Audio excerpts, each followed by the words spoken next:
Muy buen día a todas las personas que nos acompañan esta mañana. Como parte de las actividades que el Instituto Electoral del Estado de México promueve en el marco de la Red de Mujeres Electas, les damos la más cordial bienvenida a nuestra conferencia Configuración de la violencia política contra las mujeres desde las pantallas, la radio y la prensa. Esta mañana tenemos el honor de contar con la doctora Ruth Elizabeth Prado Pérez, quien colabora en el Departamento de Estudios Sociopolíticos y Jurídicos del Instituto Tecnológico de Estudios Superiores de Occidente. Sin más, cedería el uso de la palabra a la doctora Angeli Vieira, quien es la coordinadora de la Red de Mujeres Electas en la entidad, para que nos pueda dar un mensaje de bienvenida. Con mucho gusto, pues muy buenos días nuevamente, de verdad que estoy muy contenta de estar esta mañana aquí con ustedes. Quiero saludar, pues claro, con mucho gusto a la licenciada Irma Patricia Virgen Sánchez, que nos acaba de dar la bienvenida, y por supuesto también a la maestra María Cristina Maldonado Pacheco, que hoy están justo al frente de este evento. Por supuesto, a todas las integrantes de la unidad para la coordinación de los trabajos de igualdad de género y erradicación de la violencia política en razón de género de este instituto, y por supuesto a su titular, que también se encuentra en diversas actividades, pero que ha sido parte fundamental de ello, la licenciada Susana Munguía Fernández. Por supuesto, le doy la más cálida bienvenida a la doctora Ruth Elizabeth Prado Pérez. De verdad que es un honor tenerla esta mañana con nosotras, y por supuesto en este carácter de enlace institucional de la Red de Mujeres Electas en el Estado de México, sin duda celebro la realización de estas actividades como esta conferencia virtual, pues como lo hemos advertido, el objetivo es reflexionar sobre el papel que desempeñan los medios de comunicación en la normalización, invisibilización y reproducción de la violencia política contra las mujeres en razón de género, y la manera en la que ésta afecta su participación política, así como su acceso y ejercicio de sus derechos humanos. Es importante advertir que a partir de reconocer cómo se manifiesta esta violencia en los medios de comunicación, buscamos reflexionar sobre su papel en la reproducción de roles y estereotipos de género en el ámbito político, así como analizar la legislación vigente y las políticas públicas que regulan y sancionan este tipo de violencia en los medios. Debemos reconocer cómo esta violencia política mediática contra las mujeres implica toda publicación o difusión de mensajes e imágenes estereotipadas a través de cualquier medio de comunicación público o privado que de manera directa o indirecta genere y reproduzca contenidos en los que se cosifiquen, injurien, difamen, discriminen, deshonren, humillen o atenten contra la dignidad de las mujeres, legitimando la desigualdad de trato y reforzando patrones socioculturales que reproducen la desigualdad y fomentan la violencia de género. De acuerdo con el Protocolo para Juzgar con Perspectiva de Género y la Ley General de Acceso de las Mujeres a una Vida Libre de Violencia, la violencia mediática puede ser ejercida por cualquier persona física o moral que utilice un medio de comunicación para producir y difundir contenidos que atenten contra la autoestima, la salud, integridad, libertad y seguridad de las mujeres. En la actualidad, no podemos pasar por alto que los medios de comunicación tienen el poder de moldear la percepción de la audiencia e influir en las narrativas que constituyen sobre el actuar de las mujeres. Con base en el Registro Nacional de Personas Sancionadas en materia de violencia política contra las mujeres en razón de género, con corte al día de hoy, a nivel nacional, de un total de 456 personas sancionadas, 54 de ellas corresponden a periodistas, 2 a personas locutoras, 1 a una persona columnista, o una a una persona columnista y analista política, y otro a un medio de comunicación. Como refieren los estudios de Virginia García Bogdó y Orlando D'Adamo, diversas investigaciones han mostrado que cuando los medios usan una retórica sexista y estereotipos de género para referirse a las candidatas y a las mujeres en la política, le restan competencia frente al electorado y dañan la percepción que las personas votantes tienen de ellas en dimensiones como la confiabilidad, efectividad, fortaleza y experiencia. En el mismo sentido, la cobertura de estereotipos influye en el descenso de la valoración de las candidatas en las encuestas y, por supuesto, cuando son candidatas, en la intención del voto hacia ellas. Por ello, cobra relevancia que esta actividad se lleve a cabo desde un enfoque preventivo, en alineación con lo establecido en el propio programa operativo de nuestra red, conformada desde el proceso electoral local de 2024. Agradezco y reconozco el compromiso de nuestra presidenta y de mis compañeras consejeras electorales electorales, como lo decía, por este compromiso permanente frente a este tema, y desde luego a nuestra ponente, a la doctora Ruth Elizabeth Prado Pérez, quien desde el ámbito académico, teórico, práctico, nos brindará sin duda valiosas reflexiones y aprendizajes esta mañana. De igual forma, como lo refería al principio, agradezco a la titular y a cada una de las integrantes de la unidad, y por supuesto a todas las mujeres que esta mañana han decidido formar parte de este encuentro virtual y seguir, pues sin duda, trabajando en conjunto para erradicar este tipo de violencia. Por supuesto, a todas las áreas del instituto que hacen posible estos encuentros virtuales, también mi agradecimiento para ustedes.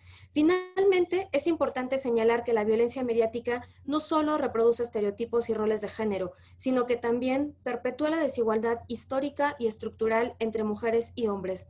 Por ello, les invito a que sigamos construyendo en colectivo estas estrategias de autocuidado mediático para enfrentar y erradicar este problema. La invitación es hacerlo juntas, así como nos encontramos hoy, en red, sosteniéndonos y respaldándonos las unas a las otras. Muchas gracias y bienvenidas nuevamente. Muchas gracias, consejera. Previo a darle el uso de la voz a la doctora Prado, que es a quien queremos escuchar esta mañana, nos gustaría compartir con ustedes una brevísima semblanza de la trayectoria y el trabajo que ha realizado la doctora Elizabeth desde tiempo atrás. Ella es profesora investigadora en el Departamento de Estudios Sociopolíticos y Jurídicos del ITESO desde 2009, es internacionalista con maestría en estudios diplomáticos por la Academia Diplomática del Instituto Matías Romero, continuó su formación académica en el Reino Unido en la Universidad de Essex, en donde obtuvo el grado de maestría en Relaciones Internacionales y el doctorado en Gobierno. En 2015 realizó una estancia de investigación postdoctoral en el Boston College, en Estados Unidos. Desde 2008 es integrante del Sistema Nacional de Investigadores, actualmente nivel 1, y entre sus líneas de investigación se encuentra la transformación de los escenarios político-electorales orientados a promover y garantizar la participación de las mujeres en espacios de poder y toma de decisiones públicas en México y Jalisco, así como las formas en que las mujeres incursionan, se desempeñan y se apropian de esos espacios e inciden en la agenda de género y la violencia política en razón de género. Ha participado en diferentes congresos nacionales e internacionales y es autora de numerosos artículos y del libro Las mujeres en la Cámara de Diputados de México, de la representación descriptiva a la distribución del poder por género, publicado por el INE en 2024. Sin más, le cedemos el uso de la voz y estaríamos muy atentas a todas sus preguntas y comentarios, ya sea vía el chat o pidiendo el uso de la voz. Muchas gracias. Pues muchísimas gracias. Primero quiero agradecer la invitación del Instituto Electoral del Estado de México para participar en esta red hablando de un tema pues que es tan importante y que además creo que mantener el tema de la violencia política contra las mujeres en razón de género, ponerlo y tenerlo siempre presente en la agenda es algo que necesitamos hacer justamente para que este tema tenga vigencia, porque finalmente no es algo tan natural el estar cuestionando el orden que da lugar a que este tipo de violencia se dé, se produzca y se reproduzca. Es por eso que nuestras antenitas siempre tienen que estar prendidas con el dedo en el renglón, repasando conceptos, repasando y analizando críticamente el entorno que nos rodea, al que pertenecemos, en el que nos desempeñamos. Entonces, para mí es una gran oportunidad estar hoy aquí con todas ustedes y agradezco muchísimo la invitación, sobre todo a Cristi Maldonado, quien fue pues el enlace a través del cual pues hoy estoy aquí con ustedes. ¿Ya están viendo mi pantalla? Sí, bueno. Pues yo les decía que lo primero que vamos a hacer pues es darles la bienvenida, pues sé que están todas muy ocupadas y tomar estos minutos para que podamos hacer un paréntesis de nuestro día y charlar sobre estos temas tan relevantes, siempre abona al resto del desempeño de nuestras actividades.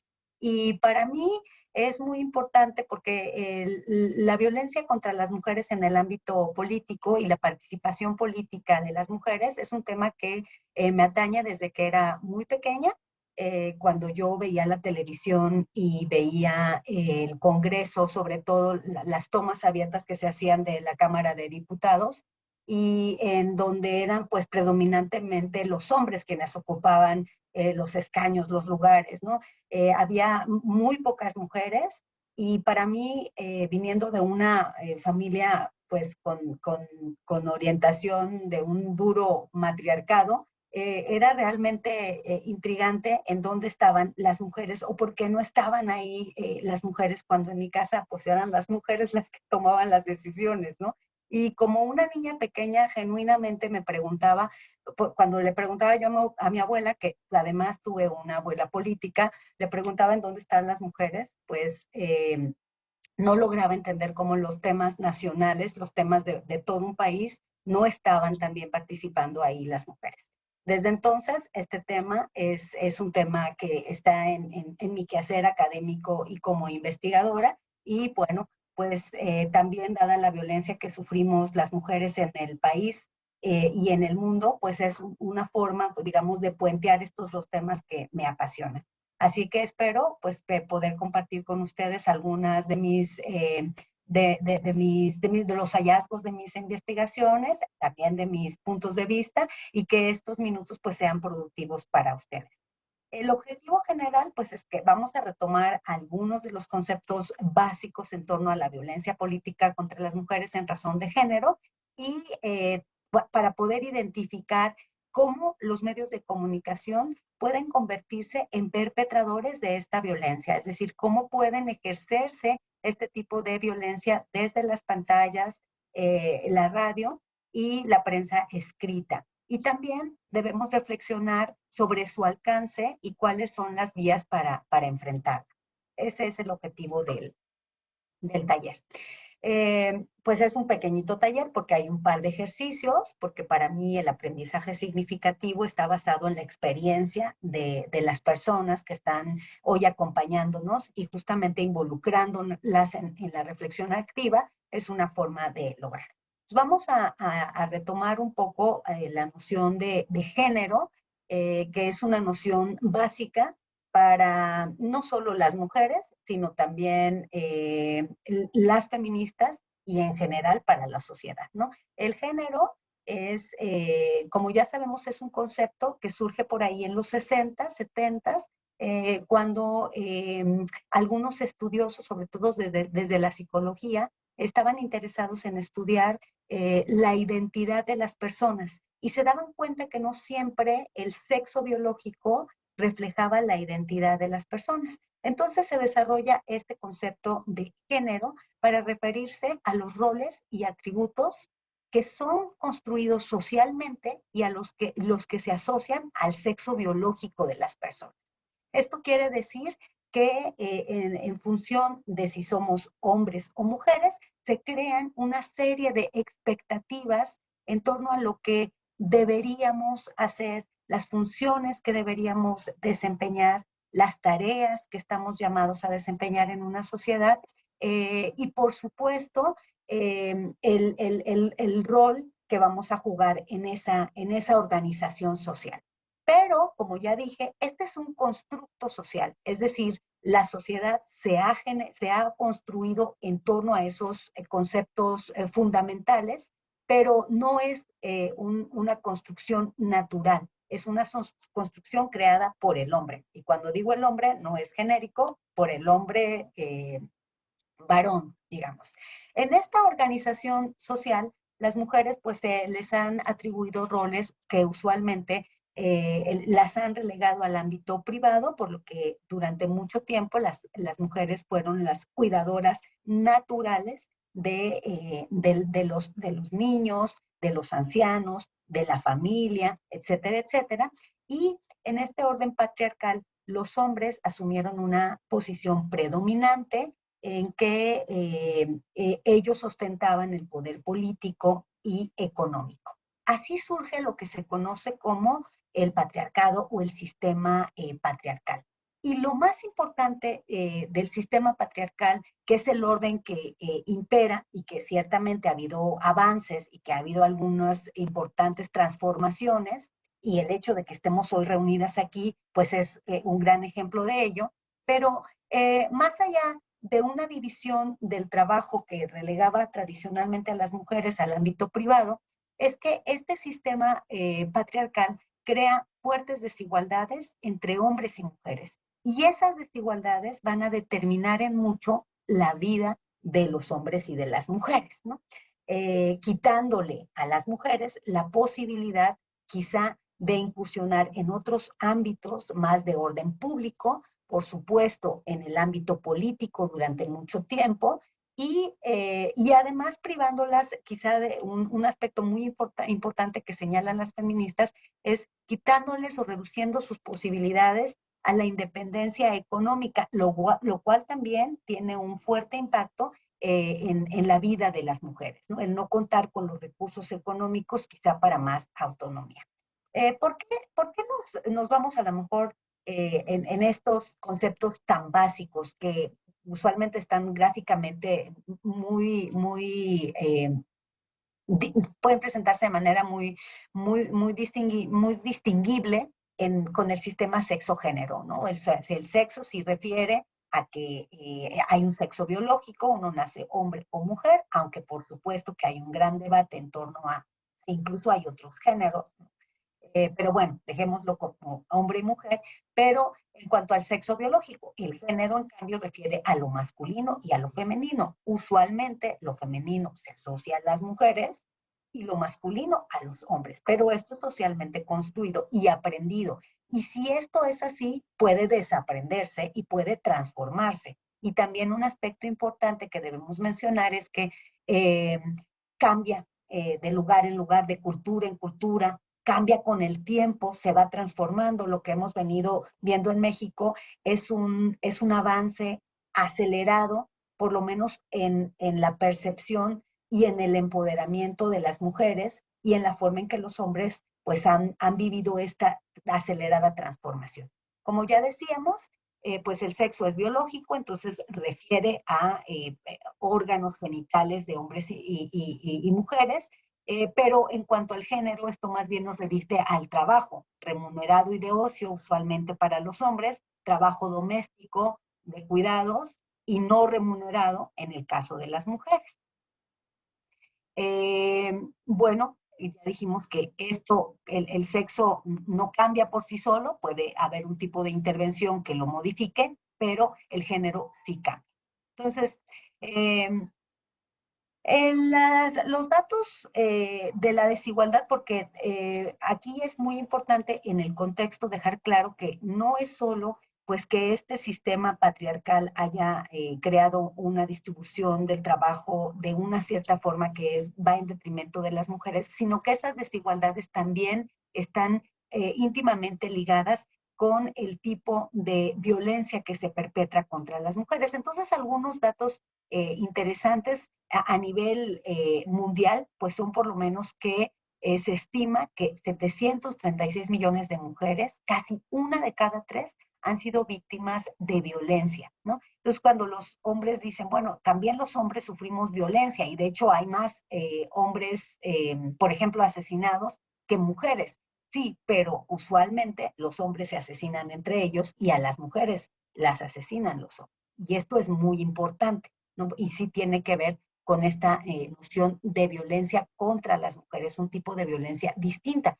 que fue legislada pues hasta no hace muchos años en México, porque antes era la misma, ni siquiera teníamos la noción de feminicidio, por ejemplo, ¿no? Entonces era una violencia que se medía igual. Y justamente estos avances, digamos, en temas de mujeres, en temas feministas, nos han permitido hacer esta diferenciación.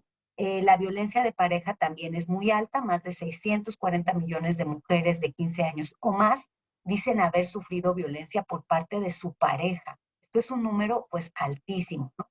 En cuanto a feminicidios, pues en 2023 aproximadamente 51.100 mujeres y niñas murieron a manos de su pareja o de otros familiares en todo el mundo, lo que equivale a 140 mujeres o niñas asesinadas diariamente. Nosotras ya conocemos las cifras en el caso mexicano, pues que son también escalofriantes y que hablan de una violencia machista y patriarcal en contra de las mujeres, ¿no? Pero digamos, desigualdad y esta violencia también se refleja en otros ámbitos de la vida, ¿no? Por ejemplo, en que las mujeres tienen tasas más altas de depresión, de trastornos de ansiedad. Por supuesto, el embarazo, los embarazos no deseados, es una función biológica de las mujeres, pero las mujeres ahí experimentan una situación que, por ejemplo, los hombres no experimentan como tal, ¿no? Infecciones de transmisión sexual, y VIH, etcétera, etcétera. Otra noción aquí también relevante es la feminización de la pobreza, ¿no? O sea, la pobreza se ha estudiado de forma distinta en cómo la viven las mujeres y cómo la viven los hombres. Y un dato muy importante es que la mayoría de los pobres en el mundo son mujeres. ¿Y por qué es necesario examinarlo como de manera diferenciada a la pobreza de los hombres? Pues porque tiene importantes implicaciones en el desarrollo social, ¿no? En el desarrollo, por ejemplo, de la infancia. Se dice que la feminización de la pobreza es importante porque la pobreza de las mujeres se hereda.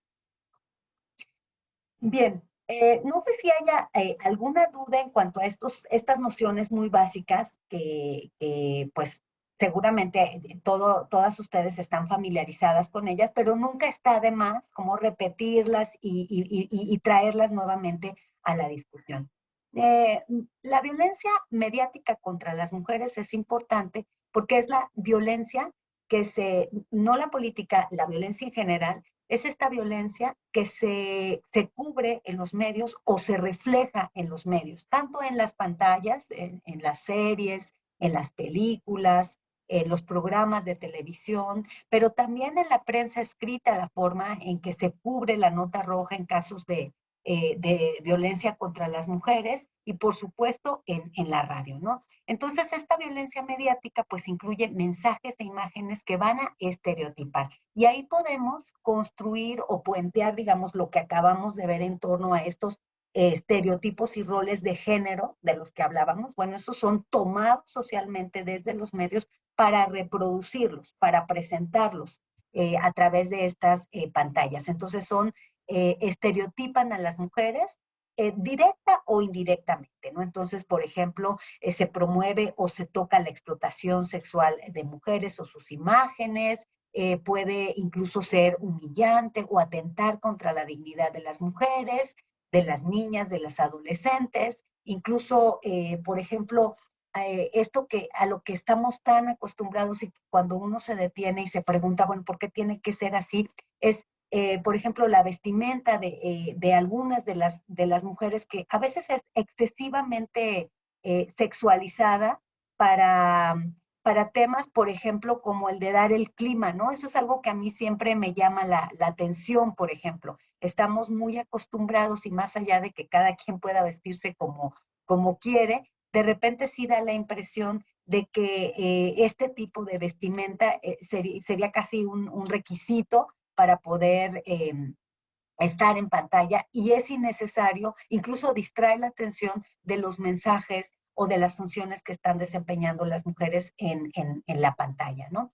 El impacto pues es gravísimo porque esto que a veces es denominado micromachismos, pues es parte de un círculo vicioso que parece legitimar la desigualdad de trato, ¿no? O sea, no vemos nunca a un hombre muy sexy dando el clima, por ejemplo, ¿no? No vemos nunca a un hombre muy sexy dando las noticias o incluso en los programas de televisión. Entonces, esta hipersexualización de las mujeres, de las adolescentes e incluso de las niñas, por comentar o entrar en detalles, por ejemplo, de las redes sociales, ¿no?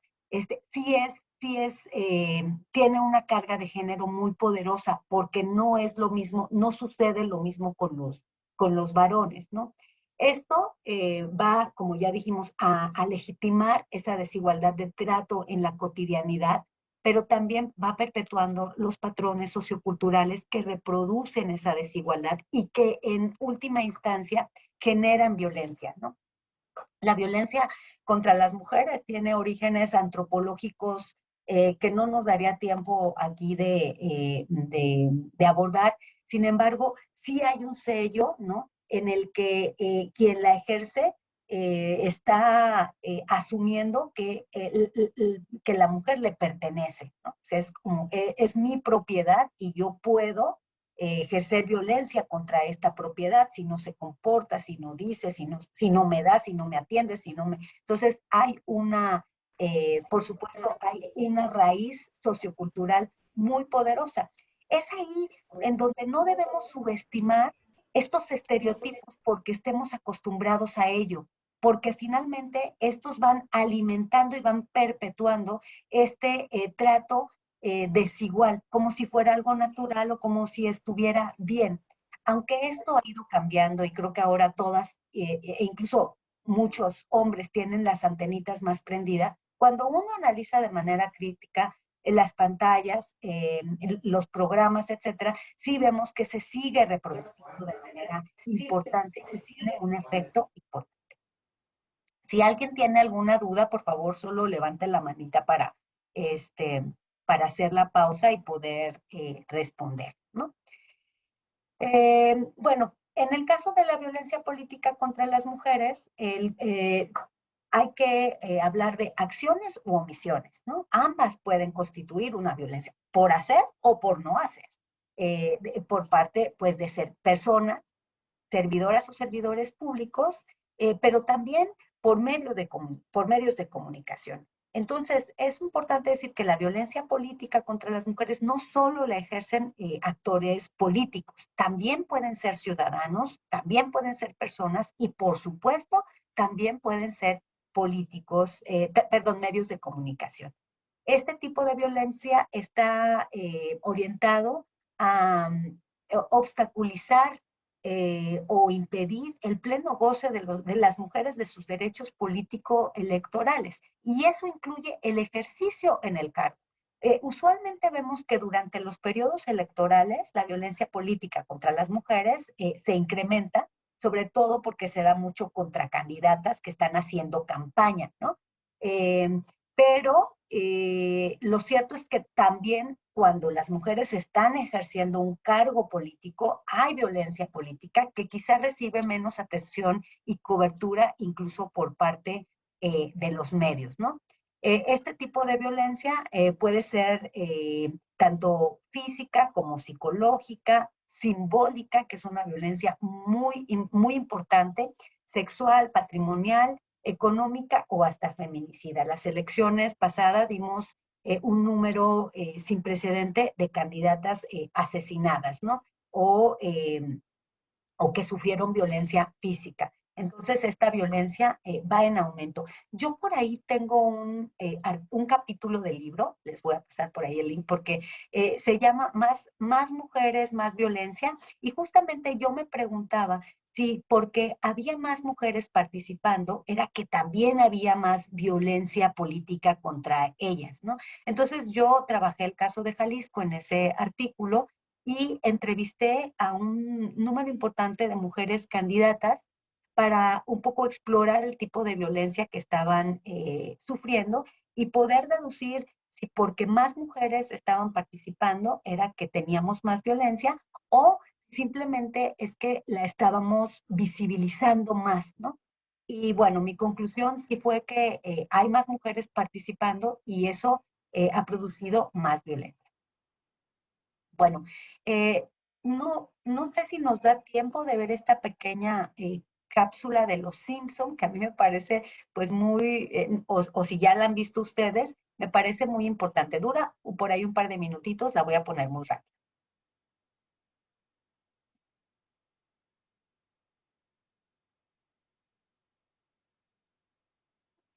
¿Sí escuchan?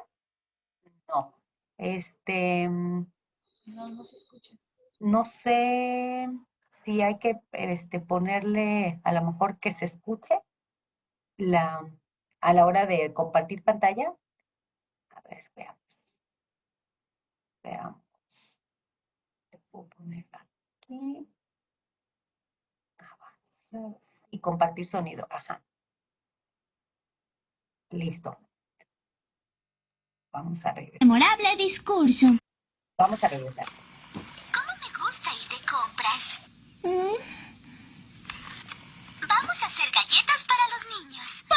calle, ¿verdad? baby. Esperé toda mi vida para oírte hablar. ¿No tienes algo importante que decir? No me preguntes, solo soy una chica. Bien dicho, amiga mía. No es broma, Bart. Muchas niñas van a crecer queriendo hablar como ella.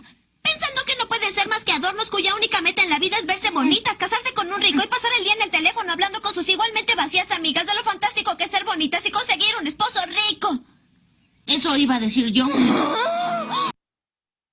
Bueno, simplemente este es un ejemplo de cómo los medios se han encargado de reforzar esos patrones que crean expectativas en torno a los roles de las mujeres en la sociedad. No tendríamos tiempo aquí de revisar cada una de las princesas de Disney, por ejemplo, y cómo crecimos viendo pues a estas figuras con ideales de encontrar un esposo, una pareja, alguien que te saque de la infelicidad y la pobreza a veces. Entonces, los medios juegan un papel que no debemos subestimar. Los elementos de esta violencia, pues es importante decir que no toda la violencia política es contra las mujeres, tiene la carga de género. Entonces, no siempre la violencia que sufre una mujer es violencia de género, ¿no?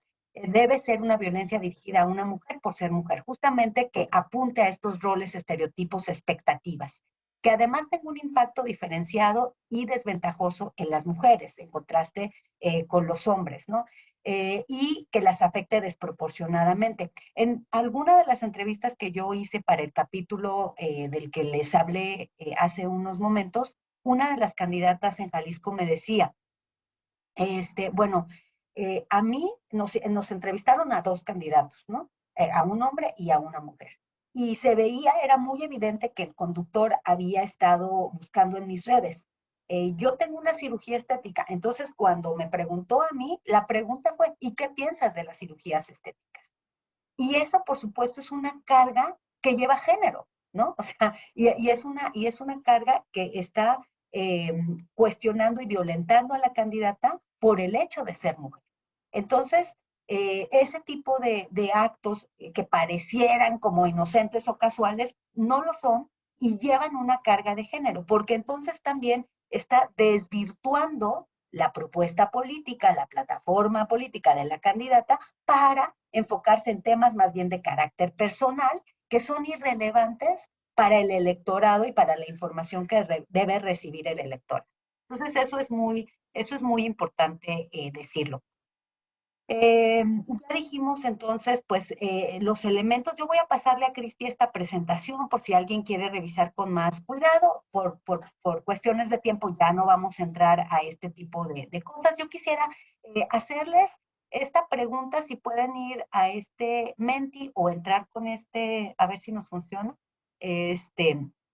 con este QR, para preguntarles si han sido víctimas de violencia política en razón de género, ¿no? Asumiendo que quienes están aquí pues desempeñan cargos políticos, han quizá participado como candidatas en algunas elecciones. Entonces no sé si están pudiendo entrar. Porque lo que yo he encontrado y el propósito, ahorita voy a dejar de compartir si ya tienen el QR para, para entrar a las respuestas. El propósito de este Menti, hasta ahora no tengo ninguna respuesta. Pide la aplicación que si puede iniciar el test, doctora. A ver. Aparece una pantallita donde dice que estamos esperando que usted pueda como arrancar. Ah, ya. A ver, ¿sí? No. Sí, o no. Sí me está no se puede, ¿verdad? A ver, es que pues, a ver si ya. A ver, ahorita.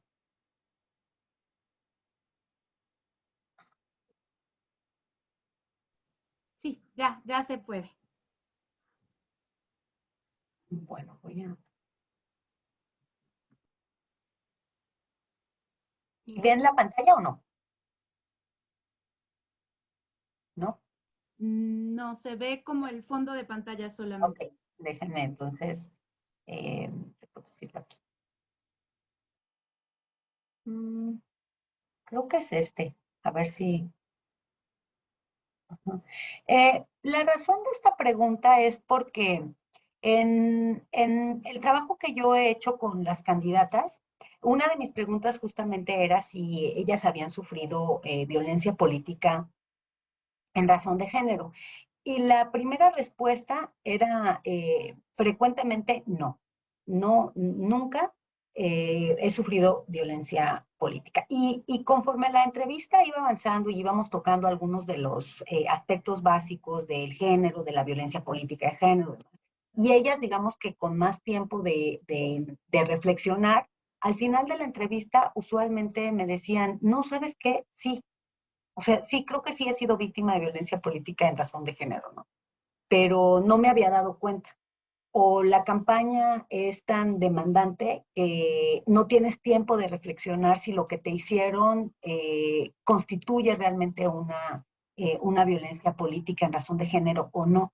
Y esto, pues, lo que nos dice es justamente que las mujeres, incluso quienes conocen, quienes están familiarizadas con los temas de género, quienes están capacitadas en temas de género, porque sabemos pues el gran trabajo que hacen los institutos electorales, pero también yo me encuentro cada vez más mujeres que han hecho estudios de posgrado en temas de género, por ejemplo, pero cuando están en el desempeño político, a veces simplemente no reparan en los micromachismos que constituyen violencia política. Ya dejemos de lado si ellas se animan o no a denunciar la violencia política, ¿no? A veces, o sea, hay mujeres que me dicen, pues yo sí me di cuenta que era, pero, o sea, no hay tiempo para hacer denuncias, no hay tiempo para dar seguimiento, no hay tiempo.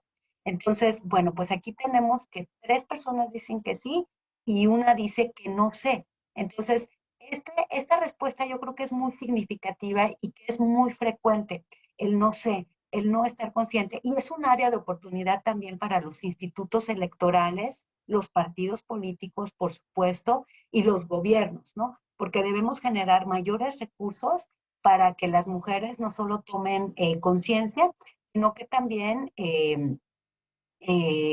pues tengan los recursos para dar cauce a esa violencia que están sufriendo, que no se quede allí, sino también pues denunciarla, ¿no? Bueno, vamos a continuar con la presentación que está por algún lado. Eh,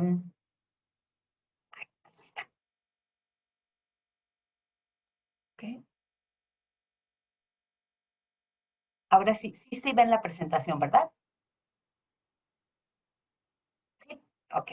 Bueno, entonces, aquí nada más decir que es bien importante la perspectiva de género, ponernos estos famosos lentes morados para ver cómo una acción, una medida, un acto, pues va a afectar de forma diferente a las mujeres que a los hombres, ¿no? Esto es súper, súper importante. Y también, por supuesto, generar información, indicadores por género para también tener mayores elementos para analizar el impacto que los medios pueden producir y reproducir en por ejemplo, la cobertura de las campañas. Tenemos que estar muy atentos porque por ejemplo, dijimos que es por acción o omisión, y una misión o omisión que puede ser muy importante y que puede perpetrar violencia en contra de las mujeres es la falta de cobertura de los medios a las campañas de las mujeres, ¿no? O una cobertura desigual e inequitativa.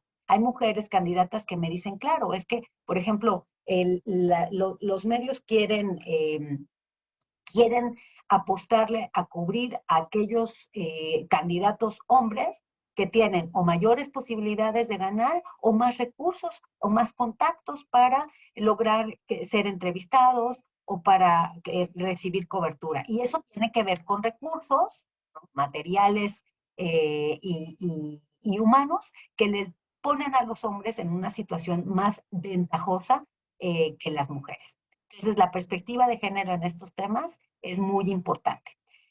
Los medios de comunicación pueden perpetrar distintos tipos de violencia, pero una muy importante es la simbólica. Ya dijimos que estos estereotipos y estos prejuicios pues pueden socavar la imagen de las mujeres como líderes políticas eficaces, como mujeres que tienen el potencial de tomar decisiones públicas, de tomar decisiones pertinentes para todo un municipio, un estado o un país. También tienen un impacto importante en las mujeres, ¿no? En la estabilidad psicológica y emocional. Ya de por sí las mujeres están bajo mucha presión. Algunas de las candidatas que yo he entrevistado han referido, por ejemplo, a la imagen que está construida de las mujeres en los medios y en la sociedad. Entonces una me decía, es que nosotras nos tenemos que producir, porque un hombre se levanta, se peina y ya está para la entrevista. Nosotras tenemos que lucir de una manera que nos consume más tiempo estar listas para una entrevista, porque cuidadito, y no vamos así, porque ellos mismos nos dicen, ¿no? Ay, candidata, pues, ¿no? Se ve más bonito usted en sus promocionales o en sus espectaculares. Entonces, estos estereotipos desde los medios también tienen un papel importante en la estabilidad psicológica y emocional de las mujeres. A nivel del público y del electorado, pues el descrédito que se les puede producir. No había una mujer joven, que es algo también recurrente, esta combinación de mujer y joven, que me decía, nosotros sufrimos doble violencia por ser mujeres y por ser jóvenes, porque no nos toman en serio y porque nos dicen, usted está muy bonita para estar participando en esto, tendría que irse a su casa y pues ponerse a hacer otras cosas, ¿no? Entonces, estos estereotipos que son reforzados desde los medios y además replicados incluso en el tipo de cobertura, en el tipo de discursos, en el tipo de lenguaje que se usa para la cobertura de las mujeres, pues es importante. Y, por ejemplo, lo vemos en el caso incluso de la presidenta Sheinbaum, ¿no? En donde uno ve cómo se cubren ciertas notas y el lenguaje que se usa para ciertas coberturas y dices, pues está cargado, ahí hay género inmiscuido. Y, por supuesto, pues la intimidación y el lenguaje. Este es el tipo de violencia pues más recurrente que vemos en los medios de comunicación. Yo quisiera que escucháramos, creo que no le puse compartir otra vez el sonido, bueno, ahorita le probamos.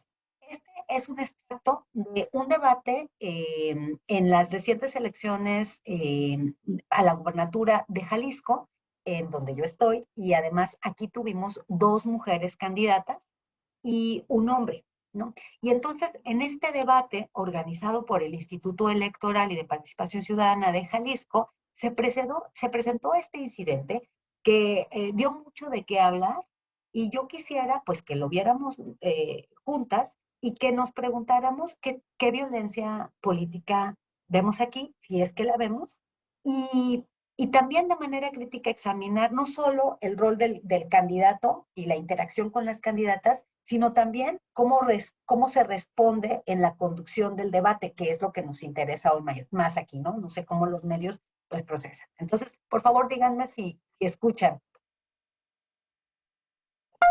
El tema de empleo, yo quiero entregarle al candidato Pablo Lemus un reconocimiento porque Movimiento Ciudadano es el empleado de Morena. Así lo ha reconocido Palacio Nacional, mejores empleados del mes, te lo entrego, Pablo. Porque hoy cuando Pablo está haciendo una campaña ilegal para creerse el candidato de Xóchitl Gálvez, le llamaron la atención en Palacio Nacional, le recordaron que que siempre anda borracho, es su candidato. La candidata que hace equipo con Xóchitl Gálvez. Y Laura, te agradezco este comentario. Sabía que Alito te había pedido ese favor, porque las dos son hijas de Alito y son hijas del PRI. Candidato, ha concluido su intervención. Había terminado también. Y por violencia por candidata. Aquí está mi señor padre. diputado se llama José Luis Aro. Candidata, Esto es violencia política de género. tendrá, Tienen candidata, que darle la candidatura a le Pablo recordamos, por candidata, violencia que en su política oportunidad de género. tendrá, A mí, mi padre se encuentra aquí. candidata, Que tú niegues a tu partido, esa candidata, es otra realidad. candidata, ha terminado usted su tiempo. Por favor, les pedimos que se sujeten a los tiempos. Tendrá oportunidad. A que revisen la actitud de este misógino permanente. Tendrá oportunidad, candidata, en otro momento. Violentar a mí.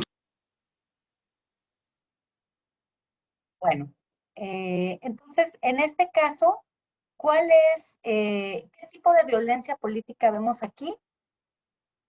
Y cómo ven ustedes el rol, cómo evaluarían o qué dirían del rol de la conductora de este debate, porque si vemos, hay un conductor y una conductora, pero él no interviene, solo interviene ella, ¿no? Entonces, para mí, pues es interesante escucharlas y saber qué es lo que piensan ustedes. Entonces, adelante, ahí vamos cerrando, pues ya nos quedan 8 minutos de plática, vamos cerrando con este caso que pues es muy interesante, porque si bien es la confrontación entre dos candidatos, una candidata y un candidato, pues creo que es muy importante también cómo se manejó, ¿no?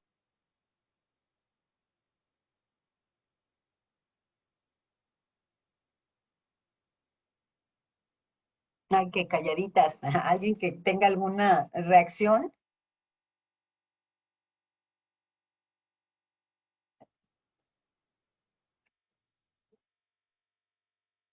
Adelante, Yaret. Buenos Adelante, días a adelante. todas, es un placer. Bueno, la violencia política que se está ejerciendo es en razón de género porque menoscaba la preparación de la candidata, la hace ver como es una empleada más del dirigente nacional y la desacredita en su formación, ya sea su educación, ya sea su formación política y sus valores, la hacen ver como en el estereotipo de persona, de mujer, que le besa los pies a un hombre, que sigue las instrucciones a un hombre, que ella no puede tener un pensamiento o una ideología propia, aparte que no sea la del partido, que ella es como la secretaria, que para eso hay que, le dicen, te agradezco tu comentario, así como que no tenías por qué hablar, no, como que no le da el derecho de ejercer su opinión. Y respecto a la segunda pregunta, ¿cuál es el rol de la conductora?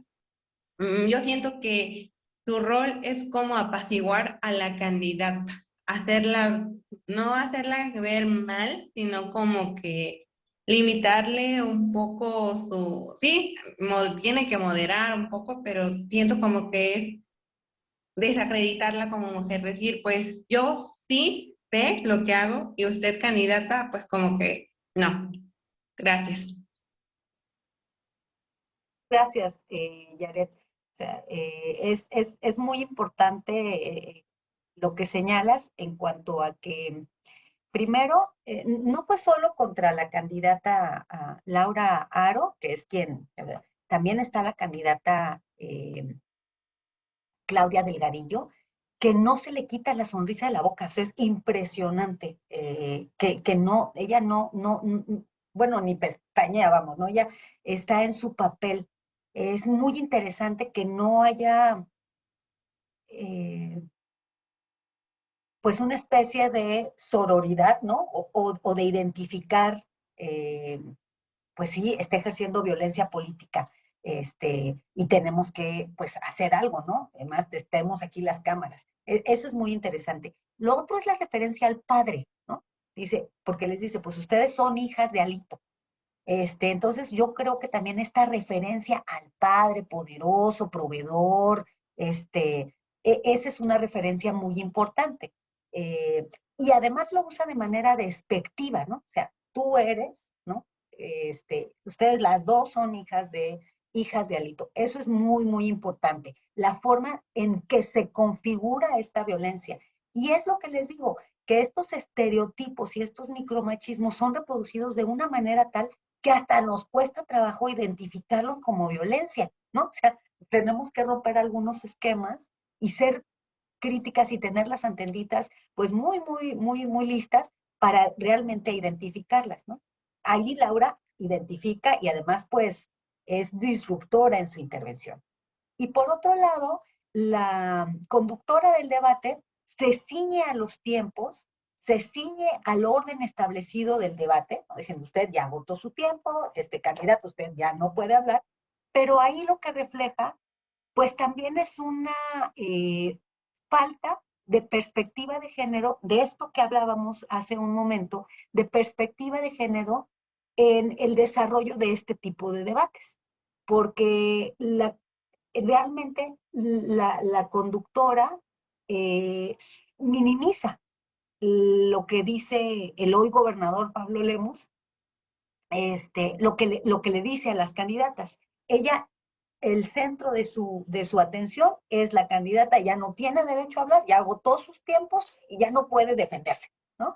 Ya no puede señalar. Pero no, es evidente para mí que no hay protocolos para este tipo de casos, que no hay perspectiva de género en el diseño de los debates, que además no es poco frecuente que tenemos violencia política contra las mujeres en razón de género en estos espacios. O sea, en los debates se da muchísimo.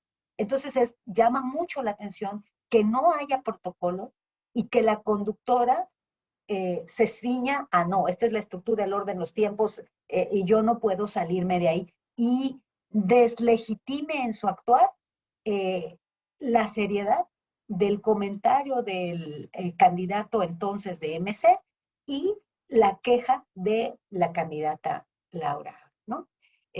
No sé si alguien tenga algo más que agregar sobre este video que vimos. Bueno, pues nos quedan 3 minutos, entonces muy rápidamente vamos a retomar esta infografía que nos dice pues que es muy importante, por supuesto, estar al pendiente de que los medios no reproduzcan los estereotipos, que no deslegitimen la violencia contra las mujeres, que la minimicen o la subestimen, que no reproduzcan los micromachismos sin estar conscientes, y ellos deben trabajar, es decir, desde los medios de comunicación debe haber un compromiso por erradicar la violencia política contra las mujeres en razón de género. Debe haber una formación, una capacitación, deben desarrollarse protocolos de acción, y esto finalmente, fíjense, es muy interesante porque van a reproducir los medios cuando están perpetrando o ejerciendo esta violencia, lo que están haciendo es reproducir el orden patriarcal, porque son relativamente pocas las mujeres que intervienen en la producción de estos espacios, ¿no? En la producción, quienes están dirigiendo o están encargadas de producirlos, de dirigirlos, etcétera. Y entonces, claro, no se tiene esta perspectiva de género.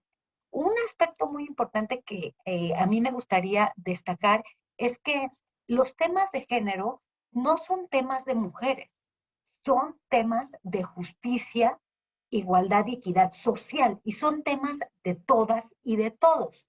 Y tenemos que subir a los hombres a este barco de la igualdad como algo en beneficio de todas y todos y todes, porque de otra manera se generan resistencias que suelen ser muy arraigadas a abrirse a la posibilidad y a los beneficios y a los aspectos positivos que trae la incorporación de las mujeres en actividades políticas y en la toma de decisiones públicas, ¿no? Entonces eso es sumamente importante. Bueno, pues ya son las 12 y Cristi ya me va a quitar el micrófono, me lo va a apagar, entonces yo nada más quisiera concluir pues invitándoles a leer mi último libro, que aquí les puse la portada, se llama Las mujeres en la Cámara de Diputados. El INE no me permitió poner el nombre de diputados y diputadas porque el nombre constitucional es diputados, pero yo mandé mi borrador con diputados y diputadas porque las mujeres están invisibilizadas hasta en el nombre del Congreso, ¿no? Pero bueno, constitucionalmente es Cámara de Diputados, ya desde ahí vemos pues la carga. Y hago un estudio empírico en donde veo, bueno, dentro del Congreso, dónde están las mujeres, en qué comisiones, cuáles comisiones presiden a través del tiempo, en las últimas 5 legislaturas, sin contar esta. Y bueno, la descarga lo pueden descargar de manera gratuita. Hay una parte importante de recorrido histórico del avance de los derechos político-electorales de las mujeres en México y en el mundo. Entonces, creo que es un material que puede contribuir a que ustedes tengan más recursos y me encantaría que lo leyeran. Agradezco nuevamente pues su tiempo y espero que esta pequeña o breve plática pues les haya dejado algunos insumos para repensar cómo se perpetra la violencia desde las pantallas, la radio y la prensa. Gracias. Muchas gracias, doctora, por lo que nos has compartido esta mañana. Tenemos algunas preguntas, si todavía nos dieras chance de robarte unos minutitos más. Con mucho gusto. Muchas gracias. Te las comparto y tú me dices si nos vamos en bloques o nos vamos una por una, como tú me indiques. Samantha nos pregunta, los ataques de perfiles anónimos en redes sociales a mujeres que integramos los ayuntamientos son cada vez más comunes. ¿Qué estrategias podemos adoptar para contrarrestar este nuevo escenario que es cada vez más adverso para las mujeres?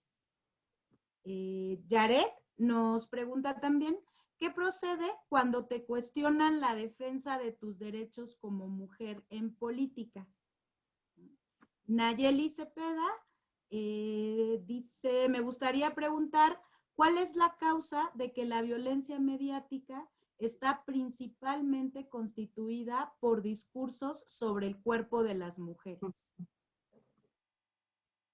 Bueno, pues la primera, en torno a los medios digitales. Este es un tipo de violencia cada vez más frecuente, dado el uso extendido de las redes sociales, y es una violencia muy lacerante, muy dañina, porque además tiene la característica de que se puede hacer desde el anonimato o con perfiles falsos, que pues para el caso es lo mismo, ¿no?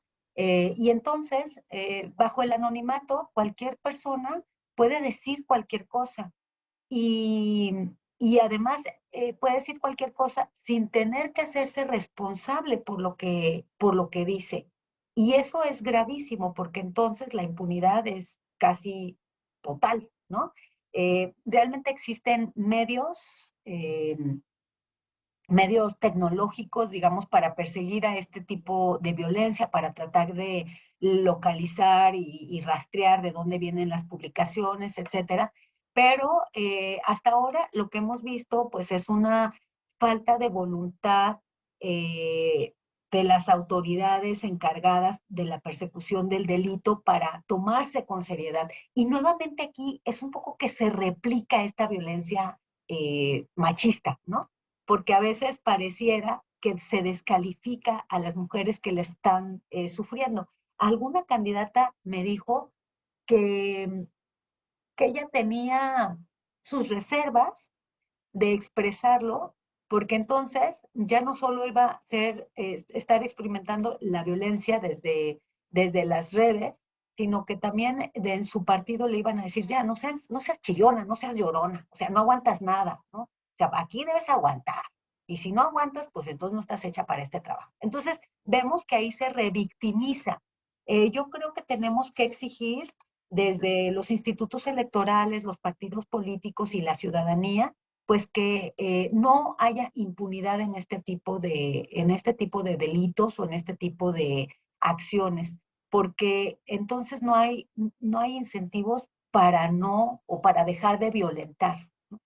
Y sí, este tipo de violencias que sobre todo está centrada en el cuerpo de las mujeres o en el físico de las mujeres, también es una violencia que yo creo que una forma que pareciera a lo mejor poco eficaz en cuanto a su rapidez, pero a mí sí me parece eficaz en un mayor periodo de tiempo, pues es la educación. Y eso también ha ido avanzando, ¿no?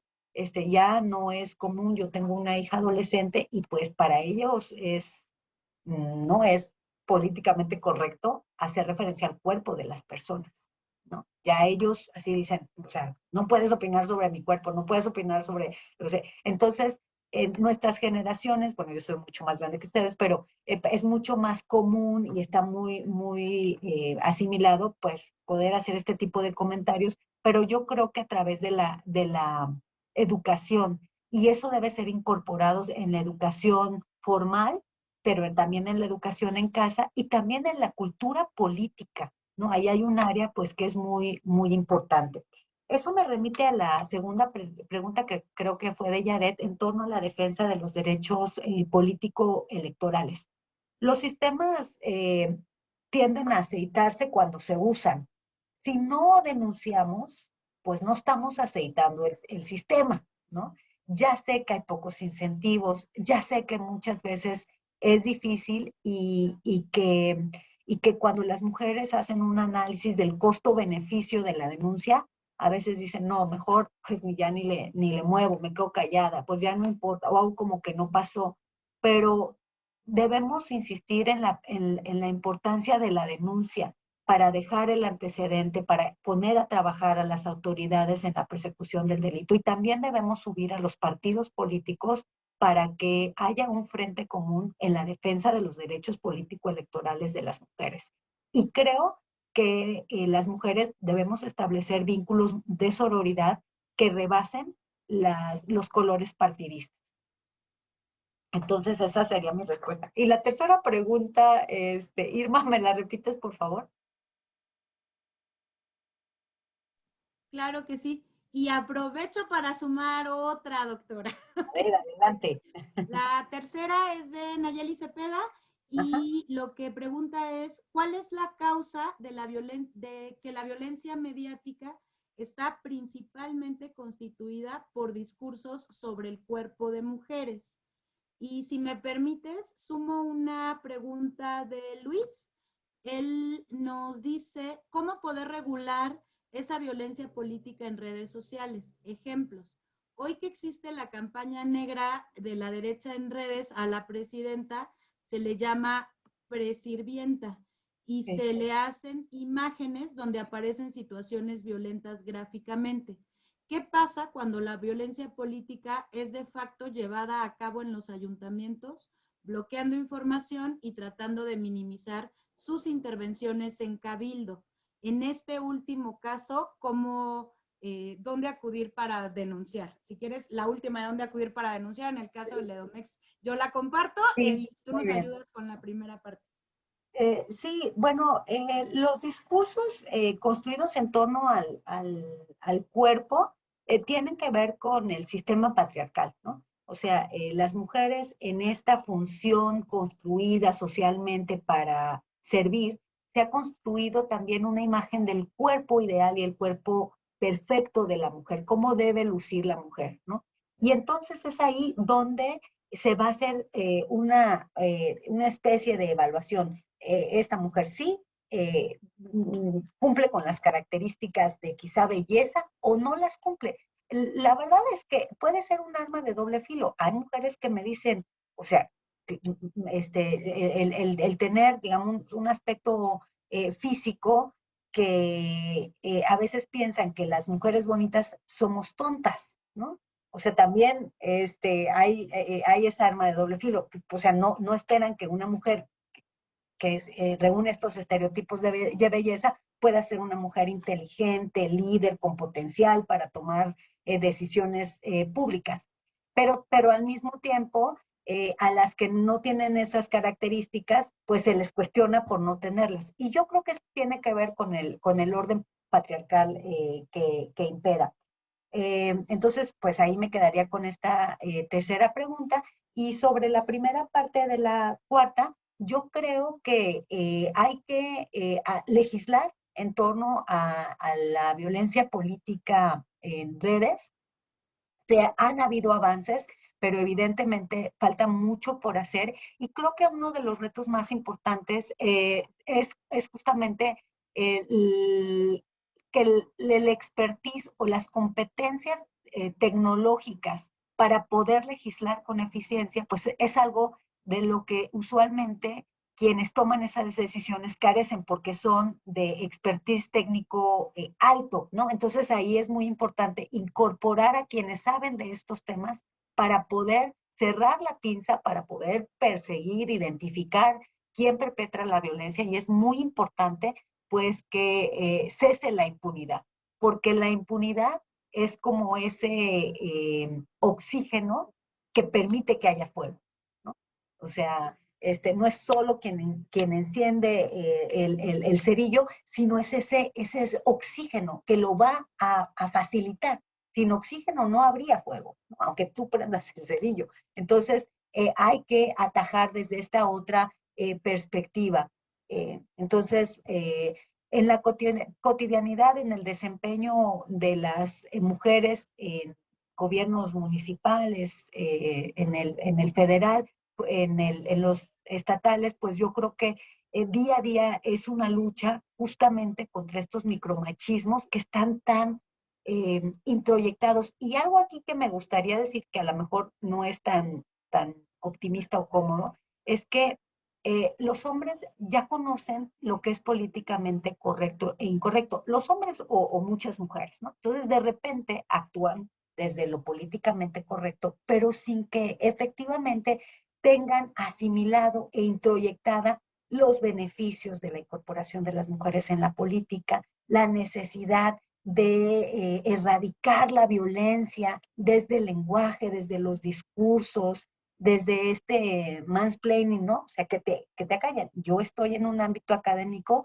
y también aquí, ¿no? O sea, llegan compañeros, hombres, varones, machos peludos, y sus opiniones de repente pues parecieran más relevantes que las que una puede decir, porque realmente está introyectado, y contra eso es contra lo que tenemos que ir trabajando día a día. Creo que no hay una respuesta sencilla a eso.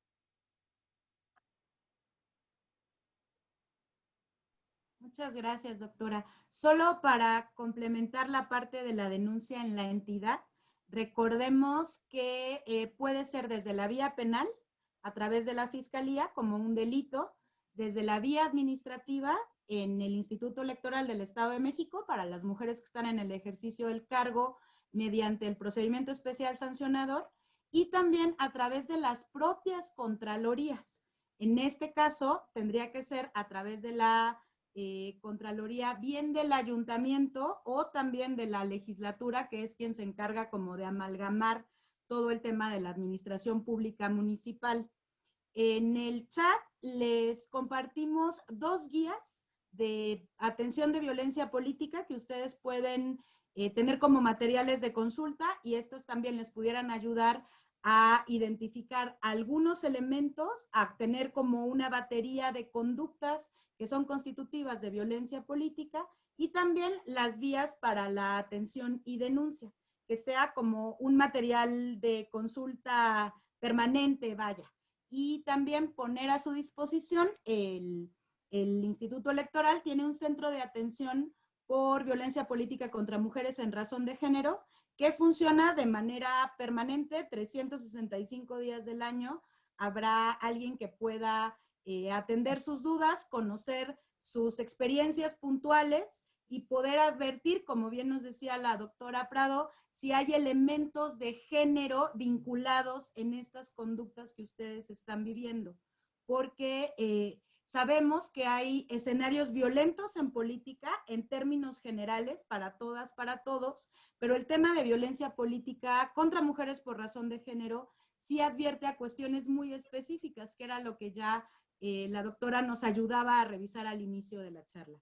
Entonces, poner también a su disposición estas herramientas que se tienen desde el Instituto Electoral para que ustedes las puedan tener como materiales de consulta permanente. A mí me gustaría que nos pudieras ayudar, Elizabeth, con un mensaje final para poder ir cerrando como todo el trabajo de esta mañana que nos has ayudado a desarrollar. Pues mi mensaje final sería que todas y todos tenemos que diariamente comprometernos con la erradicación de la violencia contra las mujeres, en este caso de la violencia política contra las mujeres. Y que debemos estar muy pendientes de estas cosas que parecen tan naturales y que parecen tan introyectadas, cuando no lo son y que pueden dañar a las personas. Les invitaría a estar muy atentos, incluso en el entorno, porque a veces lo que nos pasa a las mujeres que estamos en estos temas es que parecemos el frijolito negro, ¿no? En el arroz, o la piedrita en el arroz, digamos, y quieres cambiar al mundo a tu alrededor. Yo creo que a veces esto te desanima, pero no debemos desanimarnos, porque el entorno que tenemos con la gente que platicamos, algo dejamos y sembramos una semillita de duda de, ay, este orden establecido está bien este tipo de violencia. Yo creo que no debemos perder la esperanza, a pesar de que el panorama, por supuesto, luce muy retador, ¿no? Las mujeres hemos avanzado muchísimo, muchísimo. De esa niña que veía el Congreso con 2 o 3 mujeres, estaba por ahí María de los Ángeles Moreno, en aquellos congresos que yo veía en la televisión, ahora ver el Congreso paritario desde hace ya, pues ya creo que vamos por la 3ª legislatura. A mí eso me da muchísimo gusto, que nuestras niñas y niños puedan estar creciendo en un entorno donde les es cada vez más familiar ver a las mujeres en la política, ¿no? Y claro, con una presidenta en la política, más allá, por supuesto, de estar de acuerdo con ella o no, ver a una mujer desempeñando ese cargo es muy importante y es una imagen muy poderosa. Muchas gracias, Elizabeth, por compartir con nosotras esta mañana. Agradecer también a la consejera Angeli, que es nuestra presidenta de la Comisión de Igualdad de aquí del Instituto Electoral, y también es el enlace para la red de mujeres electas. Agradecer a todas las regidoras, las síndicas, los equipos de trabajo, las presidentas municipales que se dieron cita esta mañana. Invitarlas a que, como nos comenta Elizabeth, poder cuestionar en nuestro día a día desde actitudes que dejamos pasar porque las vemos muy chiquitas y sin importancia, hasta nuestro papel como tomadoras de decisiones al interior de los ayuntamientos.